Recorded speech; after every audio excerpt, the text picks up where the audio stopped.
Il y a lieu où je peux voir sa face, être changé dans sa présence, touché par sa grâce.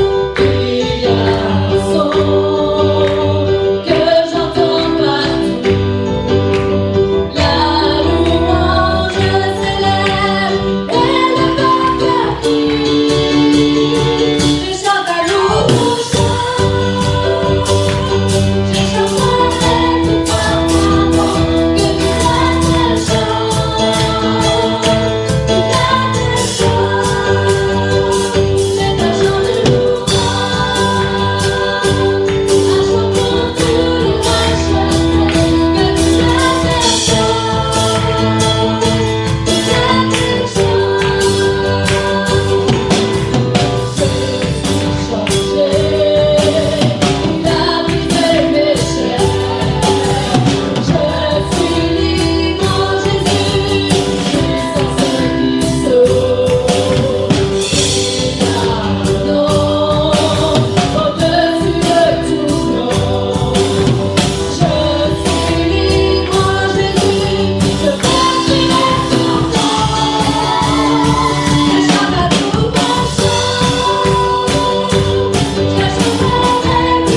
Amen, gloire au Seigneur.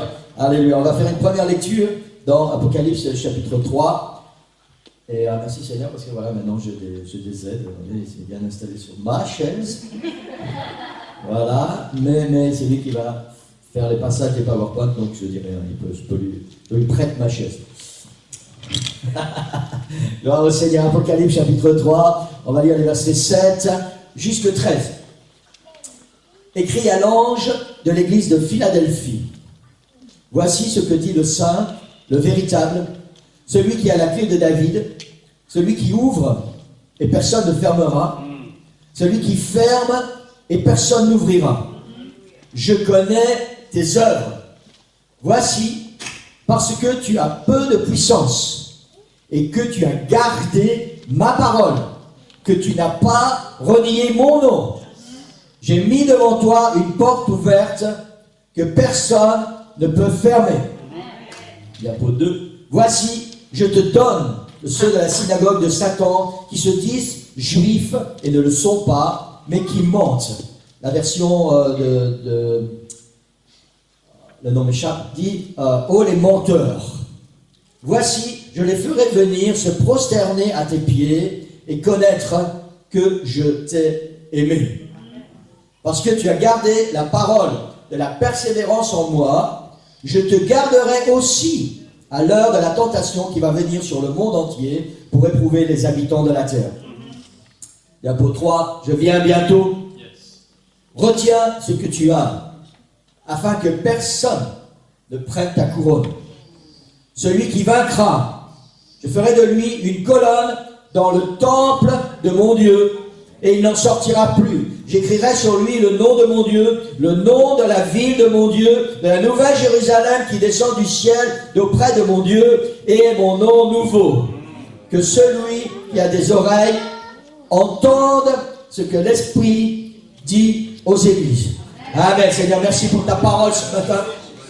Seigneur, nous voulons être attentifs à ta parole, nous voulons être sensibles à ta parole, et je veux que tu mettes ta parole dans ma bouche, Seigneur, afin que nous soyons ensemble bénis, fortifiés, encouragés, conduits et guidés ce matin par ta parole. Nous prions dans le nom de Jésus. Amen. Alléluia. Alléluia. Vous pouvez prendre place. Amen. Alléluia. Verset 13 dit que celui qui a des oreilles entende ce que l'Esprit dit aux églises. Alors je voudrais faire un petit exercice pratique ce matin. Regardez votre voisin et examinez s'il a bien deux oreilles. S'ils sont cachés par les masques ou par les cheveux, vérifiez. Vérifiez. Est-ce que tout le monde a deux oreilles? Amen. Si vous êtes seul, voilà. Voilà. Moi j'en ai deux en tout cas.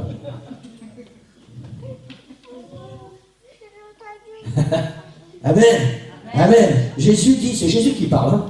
Il dit que celui qui a des oreilles entende ce que l'Esprit dit aux églises. Donc ce matin, nous avons tous deux oreilles. Alors je voudrais vraiment vous encourager à ouvrir ces oreilles pour entendre, la Bible dit, ce que l'Esprit dit aux églises. Ne voyez pas un homme derrière ce pupitre ce matin, ne voyez pas un pasteur, ne voyez pas le pasteur Philippe, écoutez simplement la voix de l'Éternel qui vous parle. Et celui qui a des oreilles entende ce que l'Esprit dit aux églises. Amen. Amen. Quelqu'un dit Amen. Amen. Amen. Gloire au Seigneur. Alléluia. Vous savez ce qu'on va faire? Chacun à votre tour, vous allez dire Amen. Amen. Au fur et à mesure que je vais prêcher. Hein. Chacun à votre tour, vous allez dire Amen et vous allez frapper dans les mains. Comme ça, vous ne serez pas fatigué de le faire et puis tout le monde pourra participer. Amen.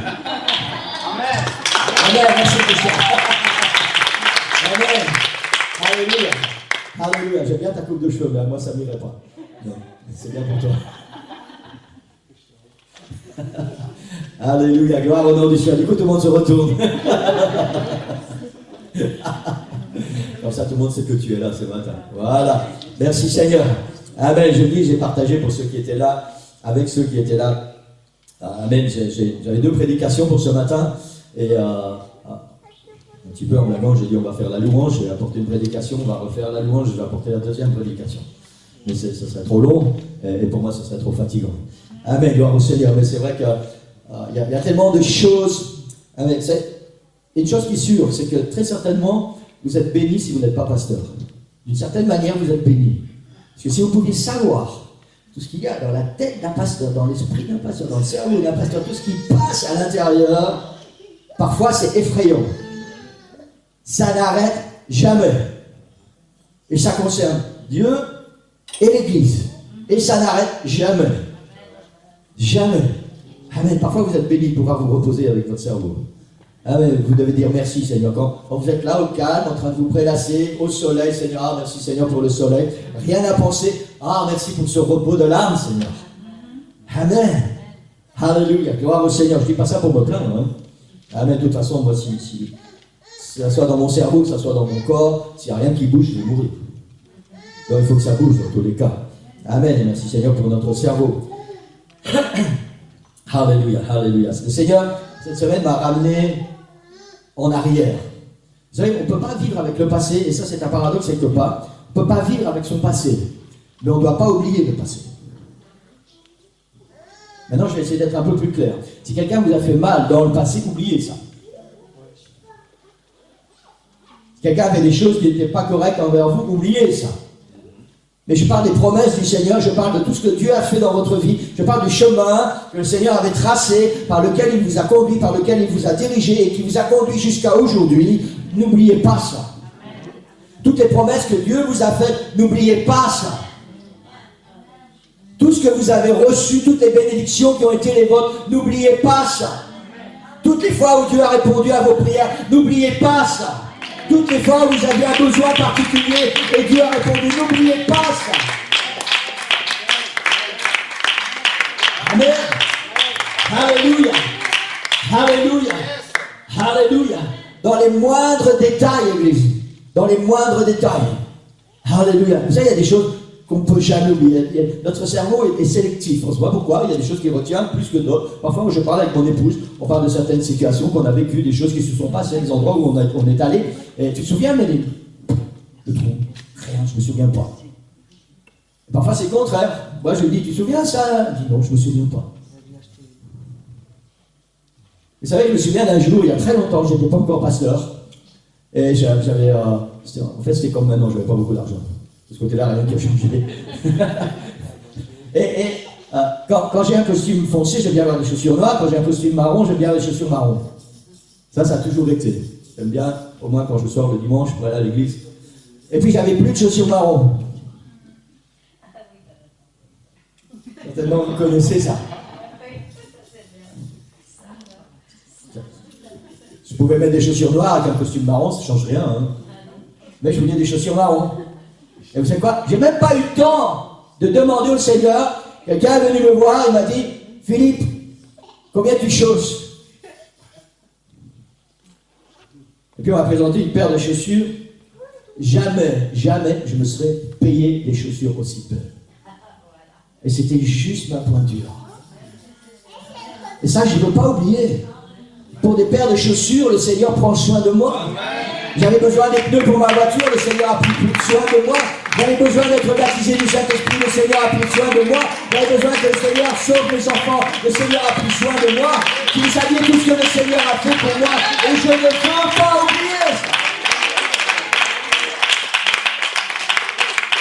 Et si je suis ici ce matin, c'est parce qu'il y a des promesses que Dieu m'a donné et que je ne veux jamais oublier. Et quand les moments sont difficiles, quand je suis découragé, quand je ne vois pas vraiment d'avenir, alors je veux me souvenir des promesses. Et c'est ces promesses qui permettent que je continue d'aller de l'avant.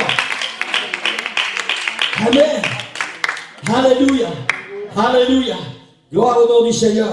Amen. Amen. Et en ce moment, le Seigneur me ramène en arrière. Parce que parfois, pour savoir où on va demain, on a besoin de se souvenir où était le début et quel était le but au départ. Amen, gloire au Seigneur.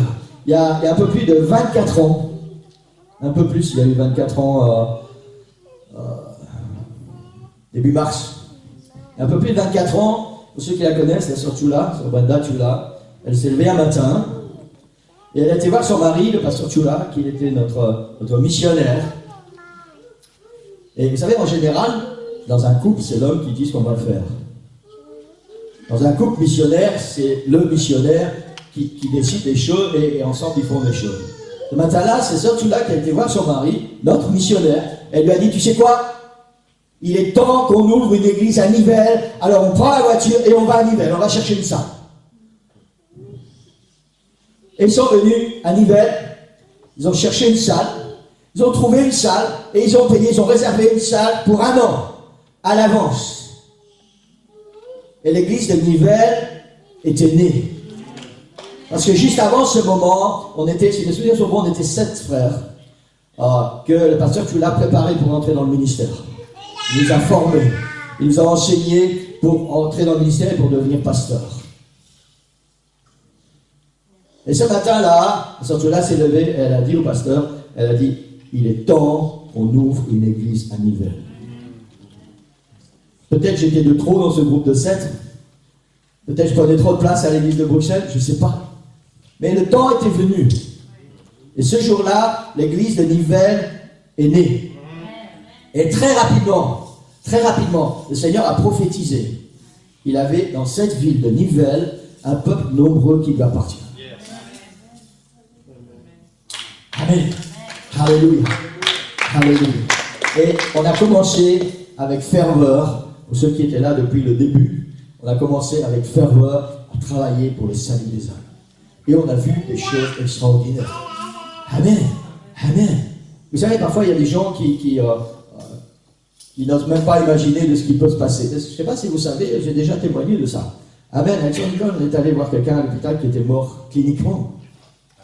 On a prié pour lui, simplement. On a prié pour lui, mais cet homme est revenu à la vie. Amen.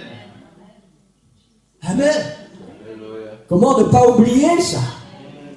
Alléluia. Quand je suis un petit peu attristé, quand je me sens un peu méprisable, je dis Seigneur, je suis vraiment pas digne.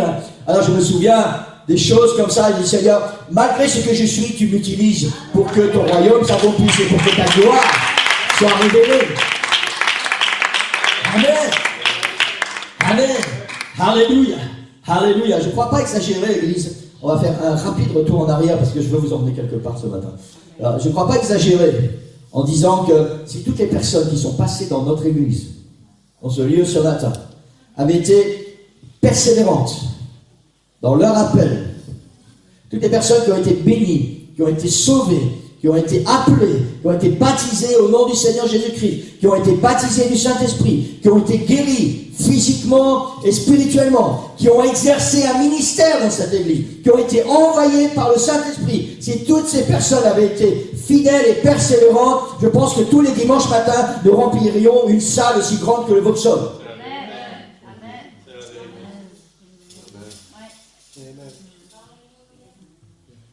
Amen. Ça, c'est une réalité. Une autre réalité, c'est que de notre église sont sortis des chantres. Vous savez ce que c'est un chantre? C'est quelqu'un qui a reçu le ministère de la louange. Des chantres, pasteurs, missionnaires. Waouh! Amen, comme je suis découragé. Amen, j'essaie de me souvenir de ces choses. Alléluia. Je me souviens un jour, Pasteur Tchoula était un petit peu découragé et on était occupé à téléphoner. Il disait jamais qu'il était découragé. Mais la façon dont il parlait, ou le son de sa voix, l'intonation, on sentait que, pour ceux qui le connaissaient, on sentait. Et j'ai senti que je devais l'encourager. J'ai dit, tu sais quoi, pasteur? J'ai dit, regarde le travail qui a été fait en Belgique. Regarde combien tu as formé de pasteurs. Regarde combien nous avons d'églises maintenant en Belgique. Et je suis sûr que très peu de missionnaires peuvent se vanter d'avoir accompli un tel travail. Et il a réfléchi quelques secondes et m'a dit, mais tu as raison, pasteur Noah, tu as raison, on va continuer. Amen. Alléluia. Il faut se souvenir de ce que Dieu fait. Et c'est ça qui va nous faire vivre, c'est ça qui va nous faire avancer, c'est ça qui va faire qu'on va continuer et qu'on va persévérer et qu'on va être là où le Seigneur nous attend quand il nous attend. Amen. Et vous savez quoi? Il nous attend à chaque seconde. Amen. Alléluia. Gloire au Seigneur. Amen. Il y a des promesses bibliques, prophétiques concernant notre Église. Et puisqu'on parle du pasteur Tchoula, il y a plusieurs années en arrière, on devait faire une soirée anniversaire, on avait un concert, et c'est lui qui devait faire l'introduction. Et ce jour-là, il a lu les versets que nous venons de lire. Peut-être certains, vous allez vous souvenir de ça. Et il a dit derrière ce pupitre, J'ai prié l'Éternel. Il aimait bien ce mot, l'Éternel. J'ai prié l'Éternel. Il me donne sa parole pour nous. Et plusieurs fois, il a insisté. J'ai prié l'Éternel pour qu'il me donne sa parole et il m'a donné sa parole. Et c'était une parole prophétique. Et cette parole, ce sont ces versets, c'est cette même parole que nous venons de lire ce matin. Amen. Prophétie pour l'église de Nivelles. Amen. Amen. Et c'est tellement réel. On va revenir après. Une autre parole prophétique que nous avons reçue un peu plus récemment, un diapo numéro 4. Dans Exode chapitre 23, versets 20, 21 et 22. Le Seigneur dit, voici j'envoie un ange devant toi. Il parle à son peuple pour te protéger en chemin et pour te faire arriver au lieu que j'ai préparé. Tiens-toi sur tes gardes en sa présence, écoute sa voix, ne lui résiste point, parce qu'il ne pardonnera pas vos péchés, car mon nom est en lui. Mais si tu écoutes sa voix, si tu fais tout ce que je te dirai, je serai l'ennemi de tes ennemis et l'adversaire de tes adversaires. C'est une promesse qui a impacté d'une manière très particulière mon cœur et mon âme. À tel point que je l'ai imprimée et elle est dans mon bureau. Et chaque fois que je suis assis dans mon bureau, je revois ces paroles et très régulièrement, je me fortifie avec ces paroles. J'envoie un ange devant toi pour te protéger en chemin et pour te faire arriver au lieu que j'ai préparé. Alléluia, alléluia, alléluia, alléluia. C'est une parole, une promesse tellement merveilleuse. Tellement merveilleuse. Vous savez quoi? Dieu n'est pas un homme. Et il ne peut pas mentir. Et quand il fait une promesse, il l'accomplit. Il accomplira toujours ses promesses. Alléluia. Et si Dieu t'a fait une promesse, il va l'accomplir. Alléluia. Alléluia. Alléluia. Alléluia. Mais il y a un mais, l'église. Il y a un mais.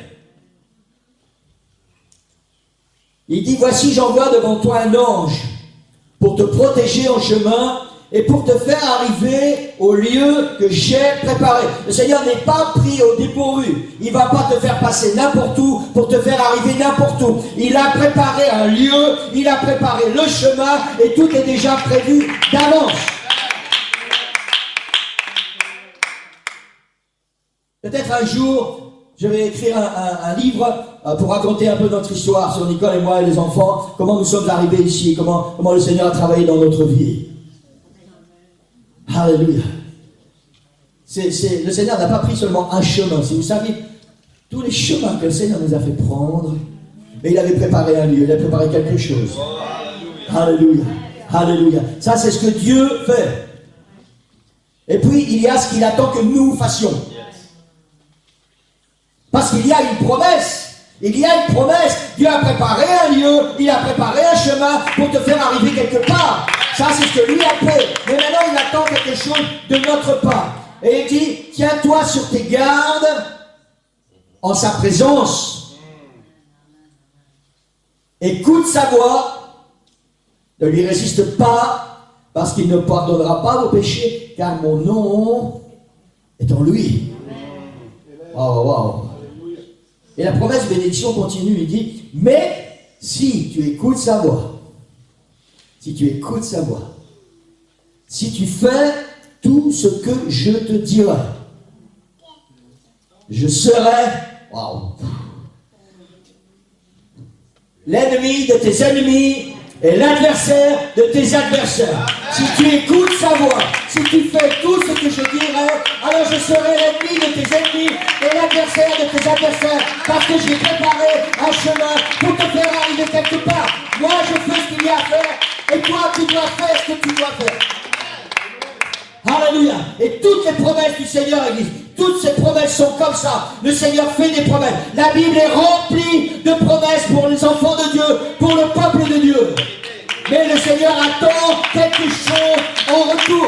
Cette promesse, elle s'accomplira si tu fais ce que Dieu te demande. Alléluia. Alléluia. Alléluia. Vous savez, c'est tellement facile. Tellement facile. Allumer sur l'ordinateur, on clique sur le lien, Zoom, on est à la maison, et là, on écoute la réunion. Hein? Merci Seigneur pour Zoom.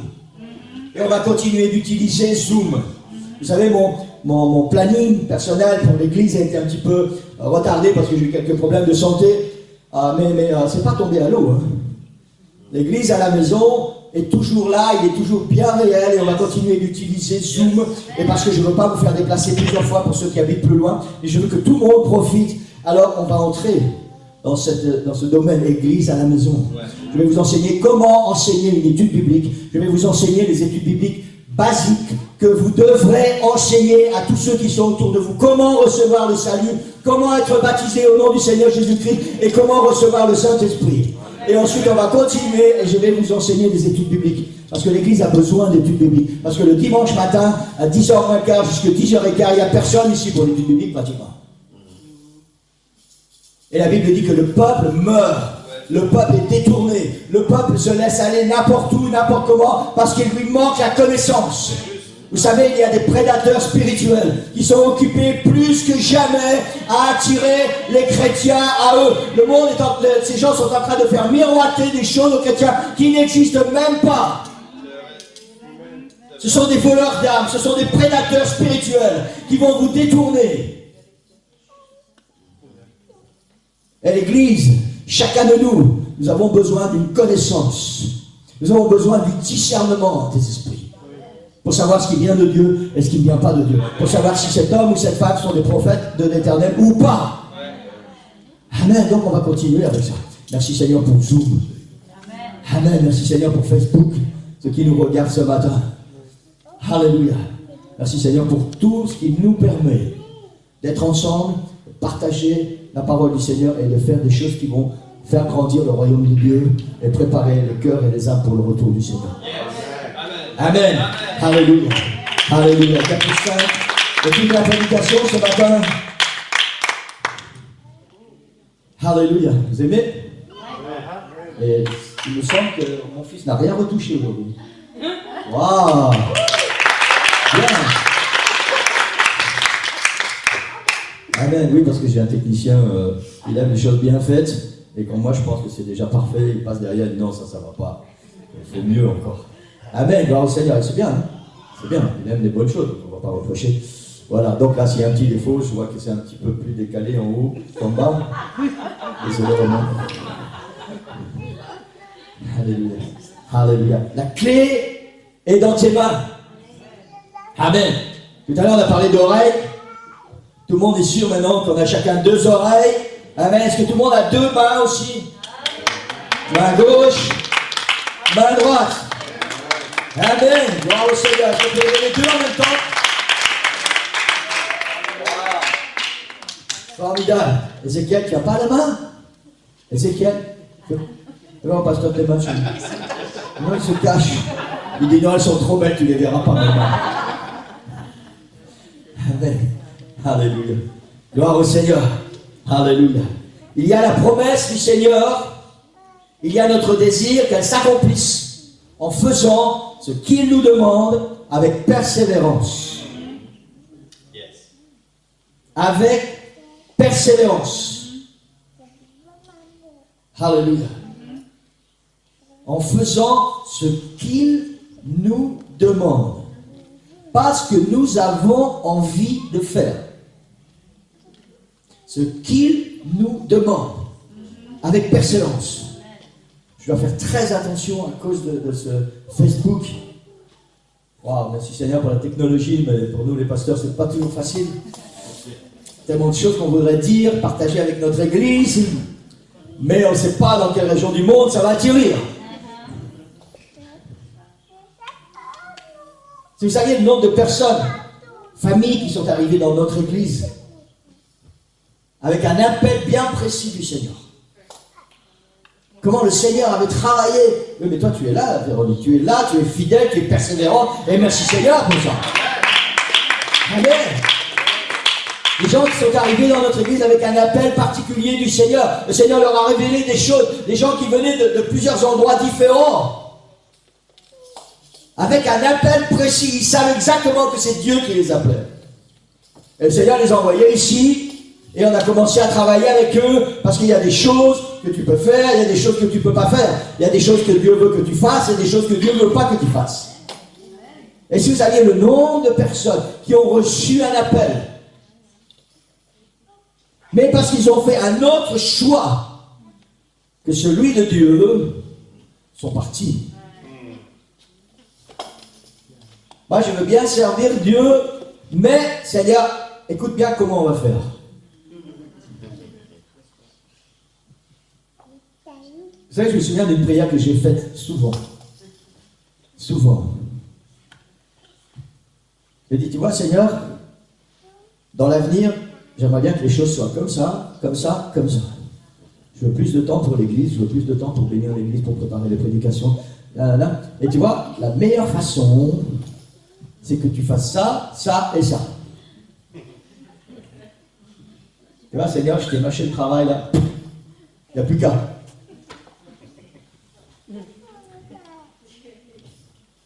Le Seigneur a dit, ok, tu veux plus de temps, c'est une bonne chose.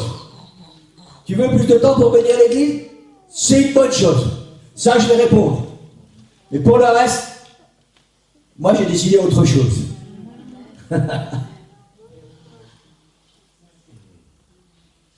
Et je vous promets qu'au début, permettez-moi l'expression, on n'était plus très copains. J'ai dit, Seigneur, c'est quand même la meilleure solution. Parce que tu as gardé la parole de la persévérance. Amen. Voici, j'envoie un ange devant toi pour te protéger en chemin et te faire arriver au lieu que j'ai préparé.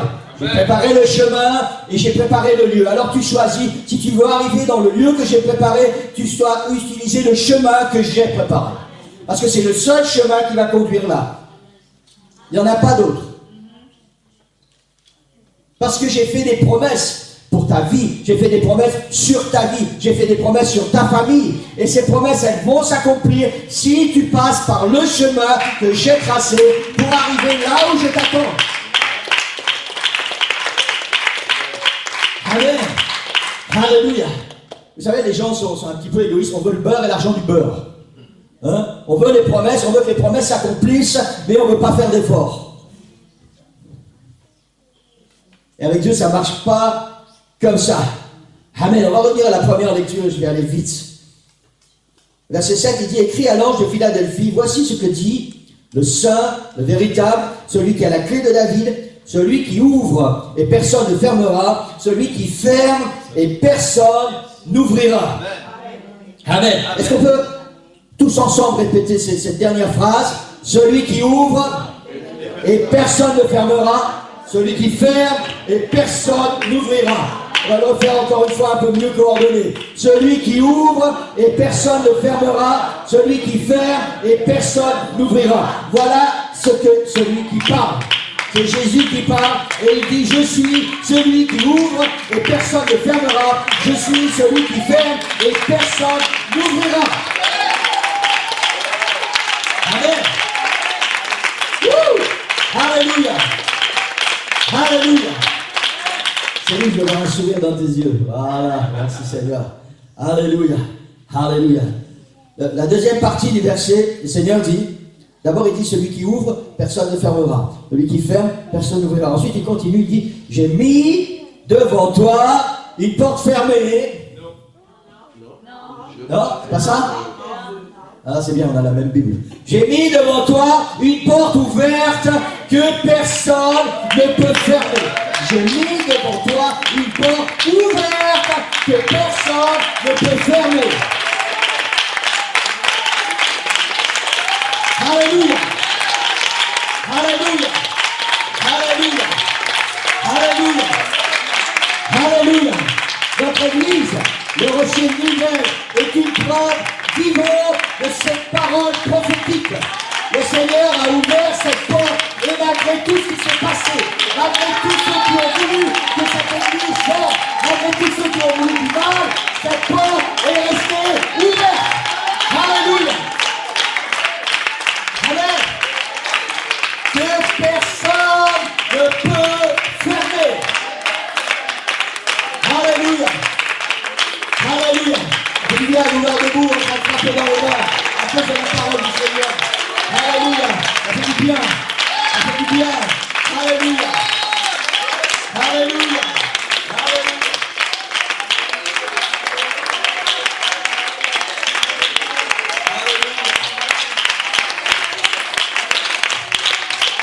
Alléluia. 3 fois nous avons recommencé cette église, redémarré à 0 pratiquement. 3 fois. Et chaque fois l'église est repartie. Pourquoi? Parce que nous avons reçu cette prophétie. Cette parole du Seigneur et cette parole s'accomplit. J'ai mis devant toi une porte ouverte que personne, ça veut dire, personne ne peut fermer. Wow. Alléluia. Alléluia. Gloire au nom du Seigneur. Alléluia. Alléluia. Verset 8, la première partie du verset 8, il dit, je connais tes œuvres. Parce que tu as peu de puissance. On ne parle pas de la puissance du Saint-Esprit. On parle de la puissance qu'on pourrait imaginer d'une église qui est grande, qui est forte, grand bâtiment. Vous savez qu'il y a quelque chose qui frappe les regards. Parce que tu as peu de puissance, mais tu as gardé ma parole et tu n'as pas renié mon nom. Tu as gardé ma parole et tu n'as pas renié mon nom. Alléluia. Alléluia. Tu as gardé ma parole et tu n'as pas renié mon nom. Vous savez tous très bien que cette église serait 10 fois trop petite, 100 fois trop petite depuis tellement longtemps si j'avais juste fait un compromis par rapport au nom de Jésus. Par rapport au baptême dans le nom du Seigneur Jésus-Christ, qui est le seul baptême biblique et le seul nom qui sauve. Certainement, nous aurions une église qui peut-être 800, 1000 membres à Nivelles. Et le Seigneur Jésus parle dans cette prophétie, parce que tu as peu de puissance, mais tu as gardé ma parole. Tu as gardé ma parole. Quelqu'un dit avec moi, tu as gardé ma parole et tu n'as pas renié mon nom. Alléluia. Remarquez ce que Jésus dit. Jésus ne dit pas parce que tu as gardé une partie de ma parole, celle qui te convient. Si c'est écrit ça dans votre Bible, croyez-moi, vous avez une très mauvaise traduction. Il faut changer. Faut acheter une vraie Bible. Hein. Jésus dit, parce que tu as gardé ma parole. Amen. Amen. Du début jusqu'à la fin. Toute ma parole. Parce que tu as gardé ma parole et que tu n'as pas renié mon nom. Alors, j'ai mis devant toi une porte ouverte que personne ne peut fermer. Parce que tu as gardé ma parole. Parce que tu n'as pas renié mon nom. J'ai ouvert cette porte devant toi et personne ne va la fermer. Alléluia. Alléluia. Alléluia. Il continue verset 10, il dit, parce que tu as gardé la parole de la persévérance en moi.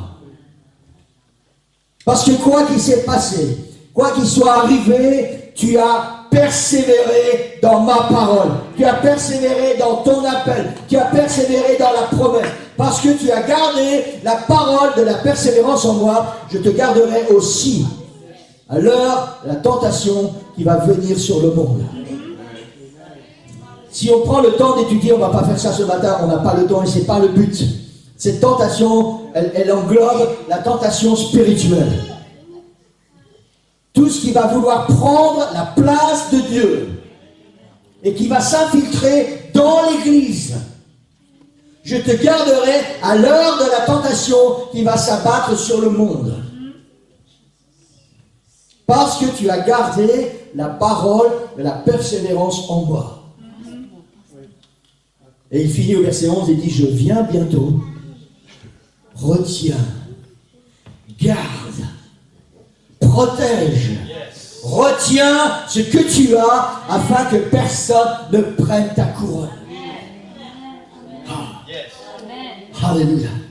Alléluia. Je ne sais pas si vous savez, le Seigneur est en train de nous préparer une couronne. Non seulement il nous prépare une place dans une ville céleste, pavée d'or, une ville remplie d'or. Les gens, les humains, surtout les sœurs, je sais que vous aimez l'or. Hein, si vous n'aimez pas l'or, je ne suis pas sûr que... Ben, si vous me dites ce matin que vous n'aimez pas l'or, je ne suis pas sûr que vous allez dire la vérité.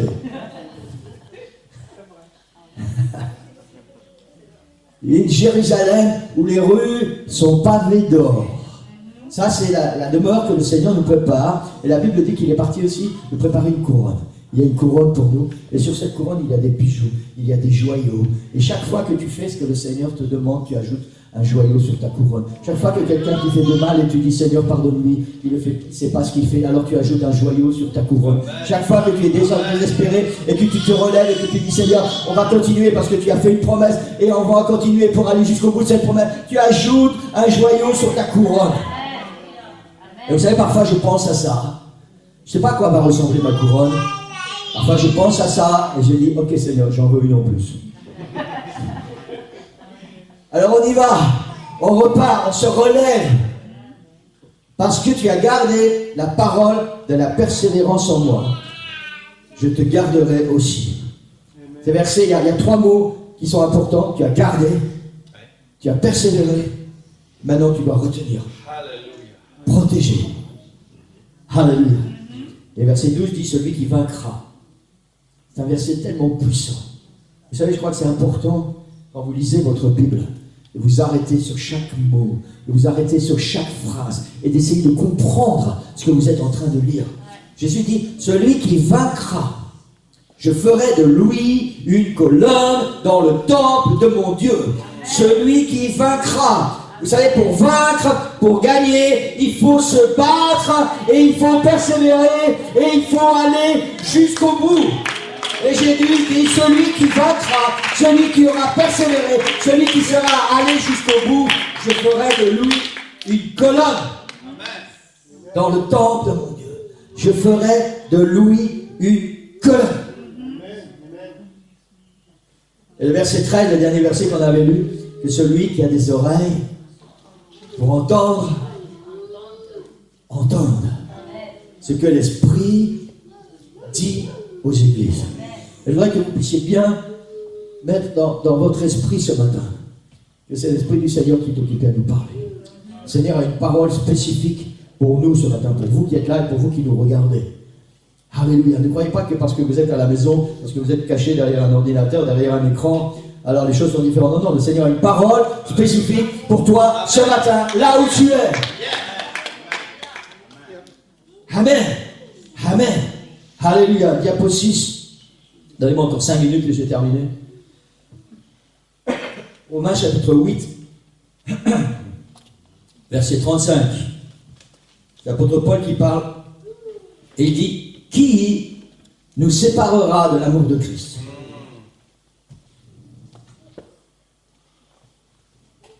Sera-ce la tribulation, ou l'angoisse, ou la persécution, ou la faim, ou la nudité, on peut aussi traduire la pauvreté, ou le péril, ou l'épée, la bataille?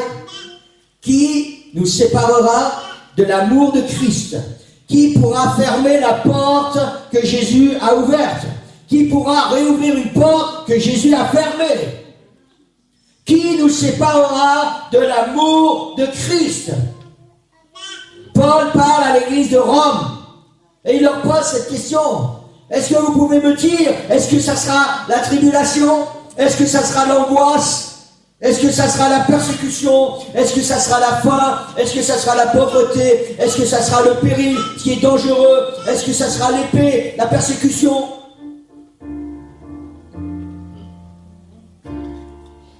Alléluia. Et il continue, verset 7. En même temps, t'as une belle place là, comme on dit. Hein? Moi, je pense que je vais faire assistant pasteur.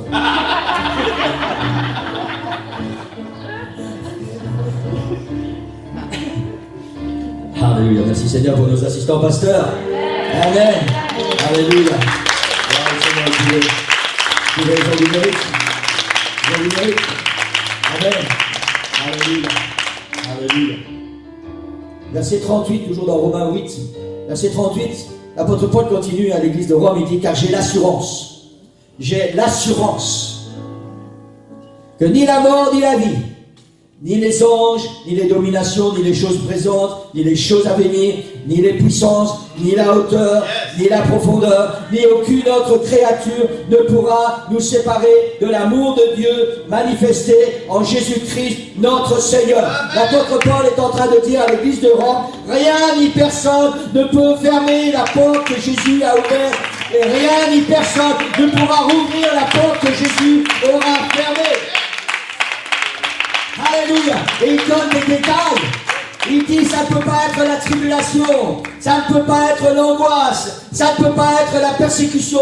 Je ne sais pas par quoi tu passes ce matin, je ne sais pas ce qu'il y a dans ta vie ou par quoi tu viens de passer et peut-être tu as du mal à te relever. La Bible dit, l'apôtre Paul enseigne l'église de Rome, il dit, rien ni personne ne peut fermer la porte que Jésus a ouverte. Pas l'angoisse, pas la tribulation, pas la persécution, pas la faim, pas la pauvreté, pas le péril, pas l'épée, pas la mort, ni la vie, ni les anges, ni les dominations, ni les choses présentes, ni les choses à venir, ni les puissances, ni la hauteur, ni la profondeur, ni aucune autre créature. Rien ni personne ne pourra fermer une porte que Jésus a ouverte. Alléluia. Alléluia. Alléluia. Alléluia. Sauve-toi. Sauve-toi. La clé est dans tes mains. Alléluia. Alléluia. Alléluia. C'est une promesse extraordinaire, disent. Et c'est quelque chose d'extraordinaire de savoir que c'est nous qui possédons la clé de la porte que Jésus a ouverte. Et il nous appartient, à nous, que cette porte reste ouverte ou qu'elle se ferme. C'est nous qui allons décider avec cette clé que Jésus a mis dans notre main, ce qui va advenir de cette porte ouverte. Alléluia. Alléluia. Est-ce que les choses de la vie vont nous sembler trop compliquées pour continuer à persévérer? Et nous allons mettre la clé dans la serrure et tout doucement refermer cette porte. Est-ce qu'obéir à la parole de Dieu va nous sembler trop compliqué? Est-ce que nous séparer du monde, nous séparer du péché, avoir une vie de sainteté va nous sembler trop difficile et nous allons refermer cette porte que Jésus a ouverte? Est-ce que l'attirance pour le monde, pour les choses du monde va être tellement puissante que nous allons, nous, avec cette clé que Jésus a mis dans nos mains, est-ce que nous allons refermer cette porte? La clé dans nos mains, l'Église. Est-ce que nous sommes trop paresseux?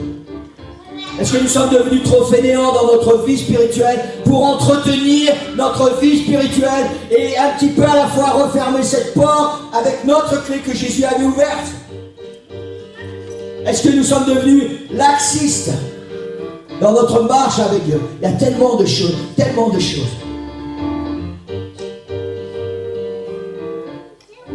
Est-ce qu'il y a des gens qui ont une tellement grande influence sur notre vie spirituelle? Ils sont en train de nous détourner du chemin que Dieu a tracé, de cet endroit qu'il a préparé pour nous. Et un peu à la fois, nous sommes en train de fermer cette porte. Parce que dans nos mains, il y a une clé. Alléluia. Il y a une clé.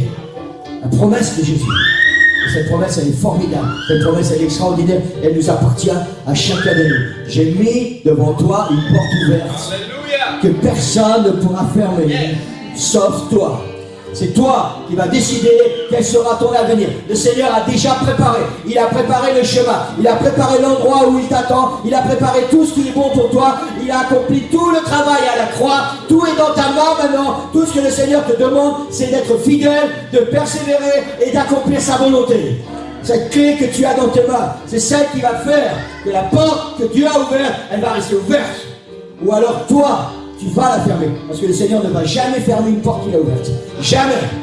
Le Seigneur a fait une promesse et il ne va jamais revenir sur sa promesse. Si le Seigneur t'a promis quelque chose, il ne va jamais dire, ah bah, puisque tu n'as pas été fidèle, je ne vais plus te donner. Non, non, non, non. C'est toi, par ton manque d'obéissance et par le chemin que tu choisis d'emprunter, qui va t'éloigner de la promesse du Seigneur. C'est ça. Alléluia. J'ai mis devant toi une porte ouverte. Cette parole est une parole prophétique pour notre Église. C'est une parole prophétique qui commence à se réaliser et qui, de notre avenir, l'avenir de notre Église, l'avenir de notre Église dépend de cette prophétie et de ce que nous allons faire avec cette clé. Le Seigneur Jésus, lui, il a ouvert la porte. Il a ouvert la porte. Alléluia. Il a ouvert la porte. Alléluia. Et dans sa grâce, il nous donne la clé. Parce que le Seigneur n'est pas un tyran. Parce que le Seigneur n'est pas un dictateur. Parce que le Seigneur ne va pas, à coup de pied dans le derrière, nous dire, allez, vas-y, rentre par la porte et fais ce que je te demande. Non, le Seigneur nous donne la clé. Il dit, moi j'ai préparé un chemin, moi j'ai préparé un lieu où tu vas pouvoir te reposer. J'ai préparé des choses extraordinaires pour toi. Il y a des promesses pour ta vie, mais j'ai ouvert la porte et je te donne la clé. Ah, maintenant tu fais ce que tu veux avec ça. Alléluia. Alléluia. Et vous savez quoi? Tellement souvent, nous refermons progressivement cette porte. Et si le Seigneur vient à nous tapoter un petit peu, dire, qu'est-ce qui se passe? Ah mais Seigneur, c'est pas ma faute. C'est sa faute. C'est sa faute, Seigneur. Vous savez, c'est toujours la faute d'un autre quand on fait des choses qui ne sont pas bien. Quand on fait des choses qui sont bien, les gens disent, waouh, c'est super. Merci. Hein? Et quand on fait des choses qui ne sont pas bien, et que quelqu'un nous dit, tu sais ce que tu as fait, c'est pas bien. Oui, mais j'avais pas de choix, on m'a obligé à le faire. J'avais pas de choix, c'est sa faute.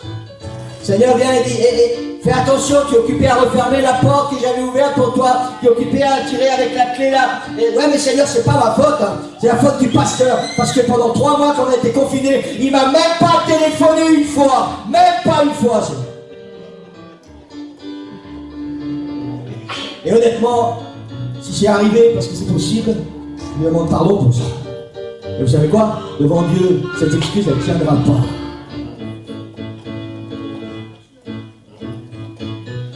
Seigneur, c'est la faute à lui. C'est sa faute à elle. Ça, c'est une excuse. Mais vous savez quoi? Les excuses, c'est fait pour s'en servir. Et devant Dieu, devant le trône de Dieu, ça ne tient pas.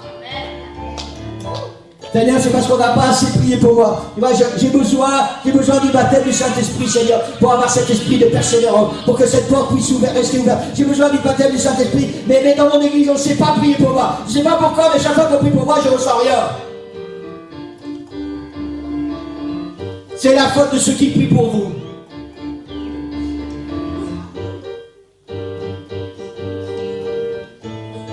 Quand je suis attiré par le péché, quand je suis attiré par les choses du monde,